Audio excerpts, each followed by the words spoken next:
And finally, it's time for Piggy Piggy Snacks. And on the menu today, I've got you Bobby's Pork Crackles. They're delicately seasoned pork rinds. Now, rind to you and me, my friends, is fat. And what better than a little bit of piggy fat, even though the ones in Ireland apparently have got cancer. That's a terrible shame.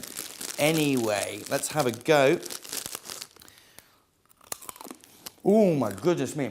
Now, the first piece of advice that I have is never smell inside the packet. It smells like something has died, some kind of roadkill. It's absolutely desperate. It's like fart spray, the kind of stuff that you used to have to annoy your little sister when you were a kid.